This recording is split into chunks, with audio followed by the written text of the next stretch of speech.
morning, friends. Welcome to After GMS. We are live here on the News 2 Facebook page, as we are every weekday at 7:45. I am Megan Malaris alongside Terrain Kirksey, Stacey Spivey, and Ed Matthews. And it is going to be a beautiful Wednesday. If you're struggling, making it halfway through the week, at least we can look forward to something today. Yes, sunshine and heat. Yeah, the heat will be there for sure. It's already warm out there. Let's talk about the 7-day forecast. As we go through your Wednesday, there will be a mix of sun and clouds, so we'll call it partly sunny, but the temperatures are the big deal. That's the main story here. Temperatures warming up into the mid-80s for most of us. A few spots may make a run at 87 or so, but I think most of us probably 84, 85 for the high.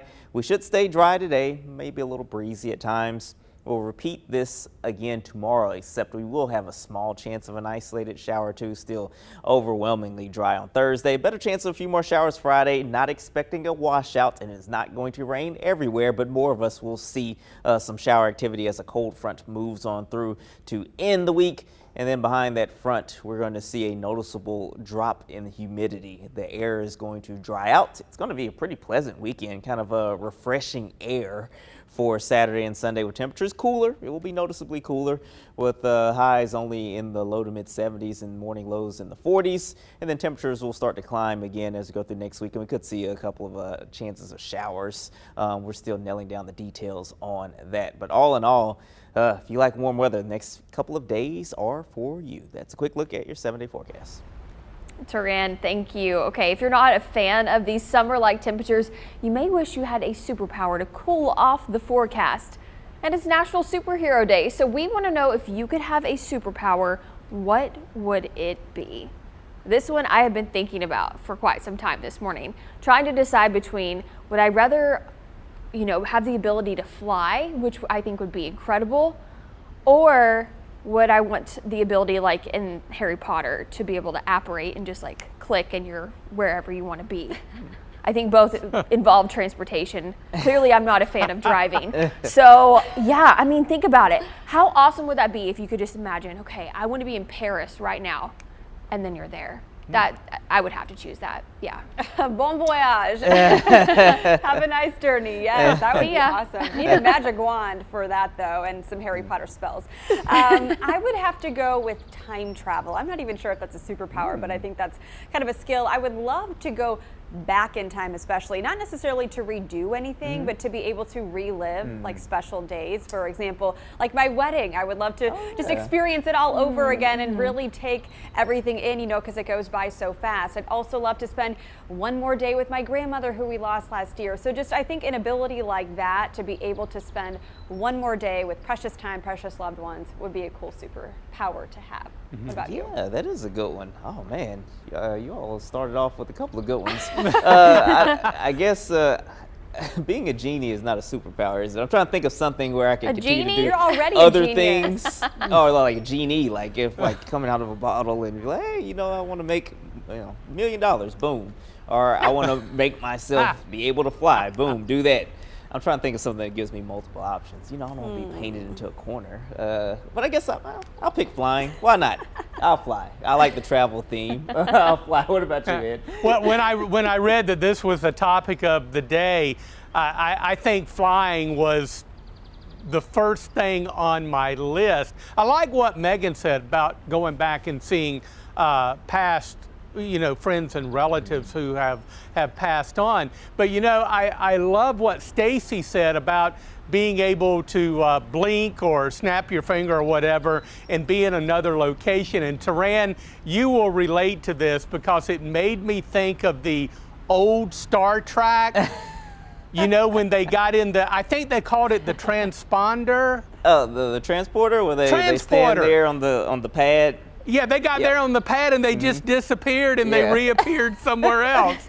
And I, as a little kid, because I was a Star Trek fanatic, I thought, how cool is it to be able to do that? And I could never figure out why I couldn't do it. So there you go. You just try to stand in the living room and just like yeah, and really it's just think like hard. I'm not being transported. Something must be broken. Well, what's that movie? Is it Harry Potter or is it Narnia where there's the invisibility cloak and you put it on yourself? That's Harry and Potter. Disappear. Yeah. Yeah. So a couple people wrote invisibility. So I was that'd be wondering, cool. you know, I'm sure as kids, like we play with the little blankets and try to make ourselves disappear, so to say. Stacey, what else are people saying? On Oh our yeah, feed? can you imagine being able to disappear and be kind of a fly on the wall in different scenarios? That would be fun too. A lot of people agree that flying would be their top choice. Let's see. Joanne says, though she agrees with Megan, she said, to have one more day or hour, a minute with my beloved husband. Oh, Joanne, thinking about you today, and I know that you have a lot of precious memories with him. Let's see. Phil said, flying because I would have been at a tropical island on more cold days. Yes. Joe says flying and strength. Jason said flying so he could go anywhere at any time. Ooh. Phil said invisibility. Keith said to make people tell the truth. Oh. That's a good one. And Bobby said to turn all evil into good. Nadine thinks she would want to be able to read people's minds. I thought about that one for a little bit, but then I thought I probably would rather not know. Yeah, do you really want to know sometimes what people are thinking? No. I don't know. Same with being a fly on the wall. Like, do you really want to see what other people are doing or saying No. about you? I don't know. Ignorance is bliss. Yes, Like, exactly. I don't want to know. I don't want to know. No. I don't want to know. Exactly.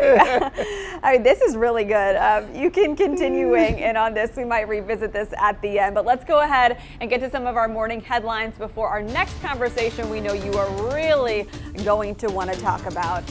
Well, we'll start with this headline. With the Salem police are looking for the man who assaulted a female employee inside a Goodwill store. They believe this is him.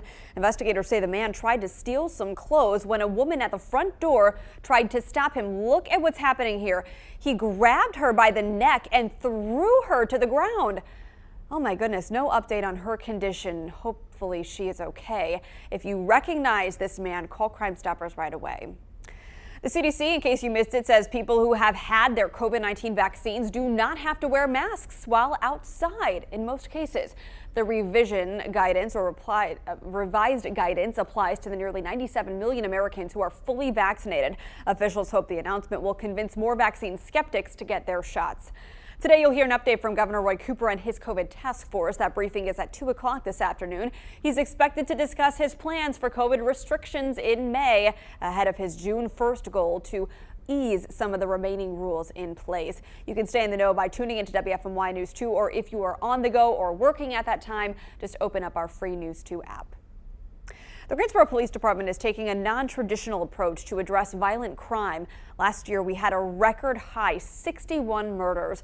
WFMY News' Denise McMiller is live with how the department is working this summer with teenagers to make a change. Instead of only seeking out those engaging in criminal activity, law enforcement is taking time to invest in the future by offering teens jobs and a new direction in life. Greensboro Police Chief Brian James created an initiative to employ 500 teens this summer.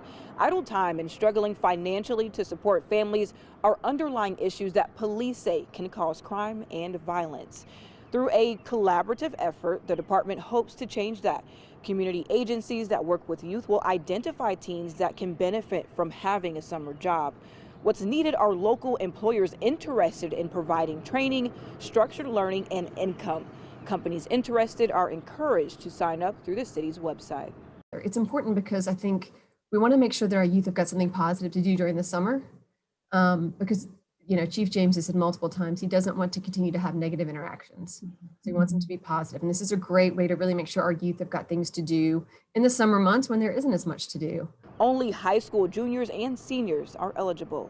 This initiative is still in the early stages, but 23 of the 500 intended jobs are filled so far.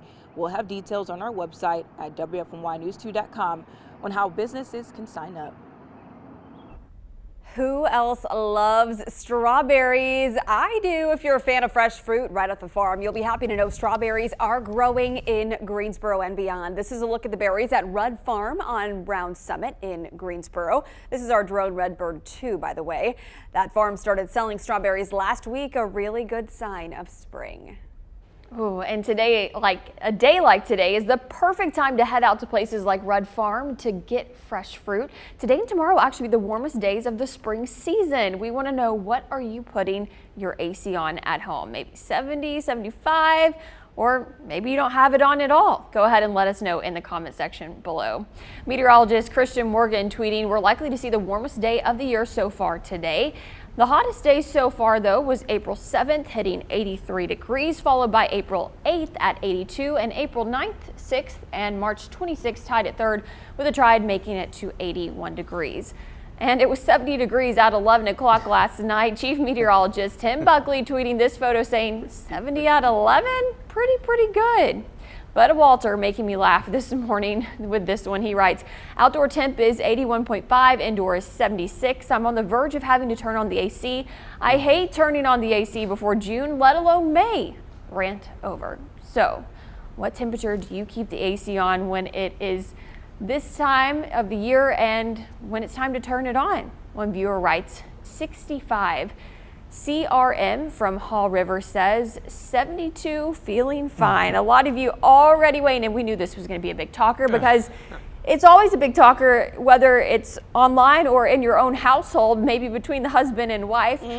Typically, my husband and I are pretty much on the same page. We're both kind of cold-natured people, but as I mentioned on the Good Morning Show, I've been a hot mama lately, and I'm burning up all the time. I mean, I am so shocked by myself because typically I'm freezing everywhere I go, but lately I'm like, oh, I can't cool off. So I've been putting it on the AC.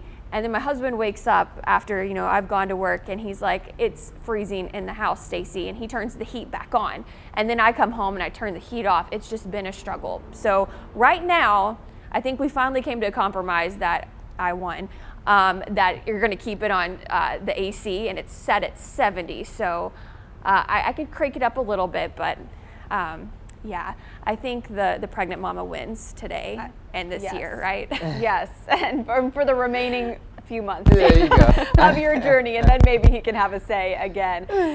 I honestly think I could do without air conditioning. If I had to pick between AC and heat, I would pick heat any day. I don't mind being warmer. Of course, in midsummer it gets really hot, but with windows open, fans going, I don't know. I would prefer to keep the AC on 74, 75 all year round. My husband likes it closer to 70, 71.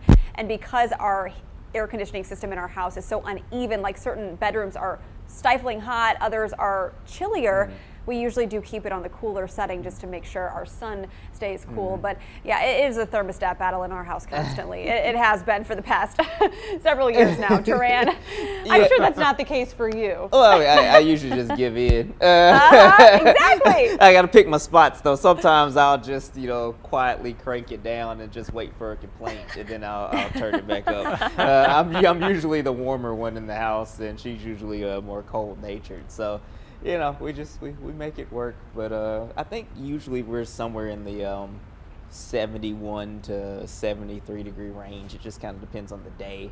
When you open up all the windows or open up all the blinds, it makes the inside of your house a lot hotter.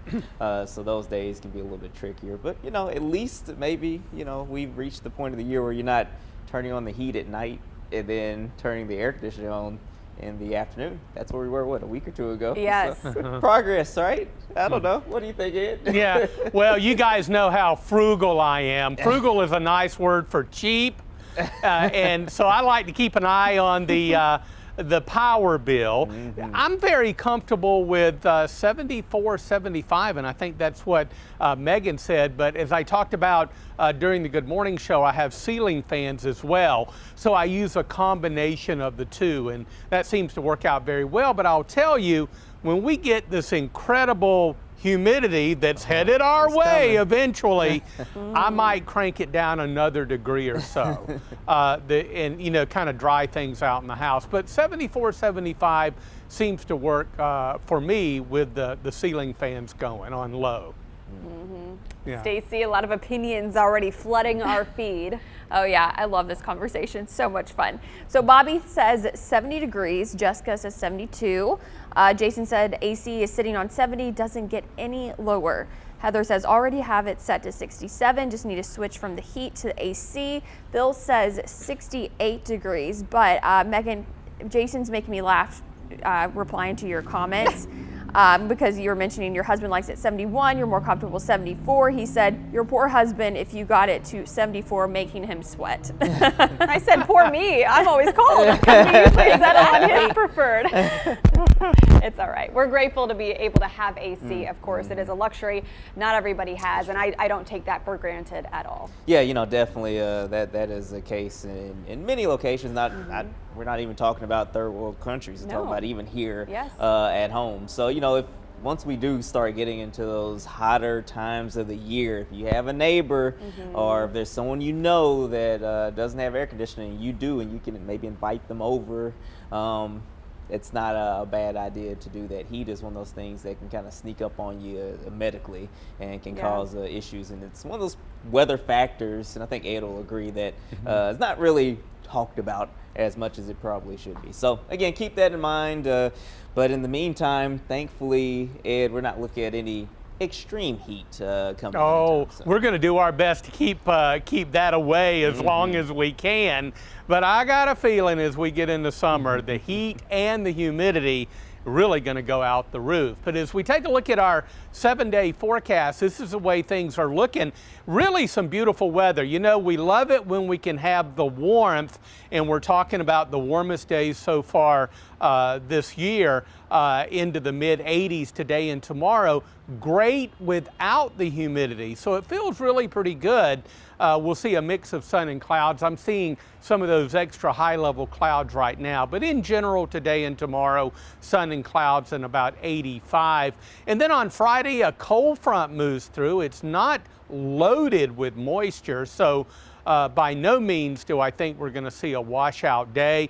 We'll see kind of some off and on, very widely scattered showers, about a 40% chance. And the extra clouds drop us back into the mid-70s. Behind that front, the air drier, a little less humid, and very comfy for the weekend. Saturday and Sunday should be mostly sunny, and we're looking at low 70s on Saturday and mid-70s on Sunday, and those weekend morning lows very pleasant in the upper 40s.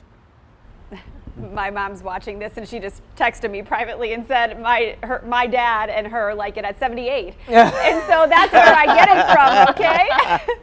That's why hilarious. I'm always cold because I like it hot. They conditioned you for warm air. Exactly. We're going to get it naturally this week. I'm going to enjoy these temperatures for as long as they last. All right, thanks for joining us here on After GMS. We have so much fun talking with you every day here on our Facebook feed. We'll see you same time, same place tomorrow. Get out there and get to it. Have a great rest of your day.